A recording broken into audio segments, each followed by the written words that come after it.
যদি বুঝে আসতো দিনের কথা, যদি বুঝে আসতো তার কবরের কথা, তার বুঝে আসতো হাসরের কথা, বুঝে আসতো হিসাব নিকাশের কথা, তাইলে আর এরকম গুনাহ করলো না। বুঝে আসে না বিদায় আল্লাহ, বুঝে আসে না বিদায় আজকে সে গুনাহ করতেছে, বুঝে আসে না বিদায়, বুঝে ব্রেইনে ঢুকে না বিদায়, ওই পরকালের কোনো চিন্তা নাই বিদায় এখন কি করতেছে? হারাম খাইতেছে, হারামের ব্যবসা করতেছে, হারামের উপর চলতেছে। আল্লাহ আল্লাহ, দিলের মধ্যে আল্লাহকে ঢোকাও। ইত্তাকুল্লাহ ওয়া কুনু মা'আস সাদিকিন, আল্লাহকে ভয় করো, সাদিকিনদের সাথী হয়ে যাও। এটা তো ভাই হাদিস কোরআন লাগে না। আপনি আমি এই জমিনের মধ্যে আছি, আমার আজ থেকে 50 বছর আগে, 100 বছর আগে কিছু মানুষ এই জমিনের মধ্যে ছিল না? ছিল।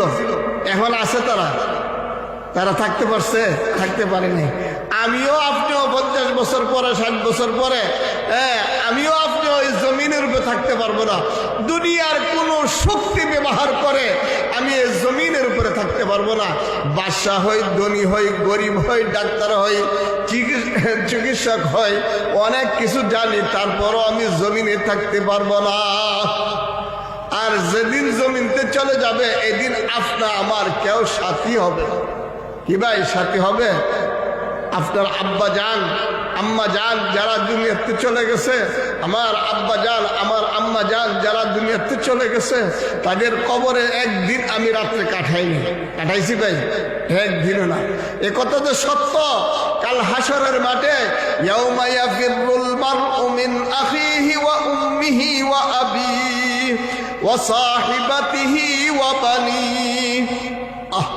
ওই দিন আপনার বন্ধু আপনার থেকে দূরে যাবে, আপনার মা আপনার থেকে দূরে যাবে, আপনার বাবা আপনার থেকে দূরে যাবে, আপনার ছেলে আপনার কাছ থেকে দূরে চলে যাবে। না জানে তাকে নেক আমল দিতে হয়, না জানে সে আমার কাছে কিছু চায়া বসে, এই জন্য তার থেকে দূরে থাকবে ভাই। আল্লাহু আকবার। ওই দিনকে ভয় করেন। ইত্তাকুল্লাহ, আল্লাহকে ভয় করেন। আল্লাহকে যদি ভয় করেন তাহলে ইবাদত মজা লাগবে, আর আল্লাহকে যদি ভয় না করেন তাহলে ইবাদত মজা লাগবে না, আল্লাহর কথা শুনতে মজা লাগবে না। এখন তো ভাই আল্লাহর ভয় দিলের মধ্যে নাই। এই জন্য বুজুর্গানে দিন, উলামায়ে কেরাম, পীর বুজুর্গেরা মানুষের দিলের মধ্যে আল্লাহর ভয় সৃষ্টি করতে চায়। আল্লাহর ভয় যদি সৃষ্টি হয় তা আলহামদুলিল্লাহ আপনি কামিয়াব। এক বুজুর্গ ওয়াজ করেন, বাবা আমি জীবনে ওয়াজ করছি না। বলো আপনার ওয়াজ করতে হইব। বলে ওয়াজ করতে হইলে মসজিদে ঢুকতে হবে, আর মসজিদের দরজা বন্ধ করে রেখে দিই। মসজিদের দরজা বন্ধ করে শুধু একবার কইছে আল্লাহ আল্লাহ আল্লাহ বলার সাথে সাথে, আল্লাহু আকবার বলার সাথে সাথে আল্লাহ যে কত বড়, আল্লাহ যে কত শক্তি, আল্লাহ যে কি পরিমাণ রহমওয়ালা, এই কথাটা দিনের ভিতরে ঢোকার সাথে সাথে সবগুলি মানুষ যারা মসজিদে ঢুকছিল সব মারা গেছে আল্লাহর ভয়। আল্লাহর ভয় দিনের মধ্যে ঢুকলে আপনি দুনিয়ার সব খারাপ কাজ ছাড়তে পারবেন। আর যদি আল্লাহর ভয় না ঢুকে তাহলে খারাপ কাজ ছাড়তেছেন না। কত মিশা কথা কইবেন, কাগজের মধ্যে মিশা কথা লিখবেন, দরজা বন্ধ করে, মিশা কথা লিখবেন, দরজা বন্ধ করে গুনাহ করবেন।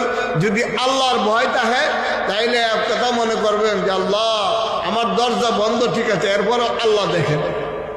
আল্লাহ দেখে কি দেখে না ভাই? 50 তলার উপরে উঠলো, দরজা বন্ধ করলো, আল্লাহ দেখে কি দেখে না?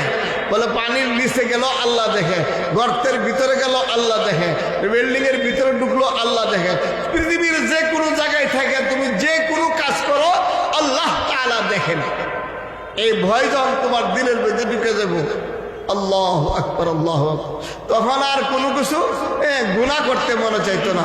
এই জন্য আল্লাহ তাআলা যেন আমাদের দিলের মধ্যে আল্লাহর ভয় ঢুকায় দেয়, আল্লাহর ভয় ঢুকায় দেয়। আচ্ছা, আল্লাহ তাআলা প্রতি মাসে ইস্তাহে মাহফিল করার তৌফিক দান করুক। সকলে এই মসজিদের মধ্যে নামাজ পড়ার তৌফিক দান করুক। এই মসজিদে আসলে পরে আল্লাহর ভয় ঢুকবে।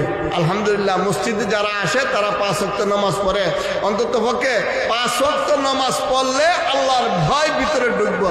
নামাজ না পড়লে আল্লাহর ভয় ঢুকবে না। আল্লাহ তাআলা সকলকে নামাজি বানায় দেব। এই মসজিদটাকে আল্লাহ তাআলা কবুল করুক।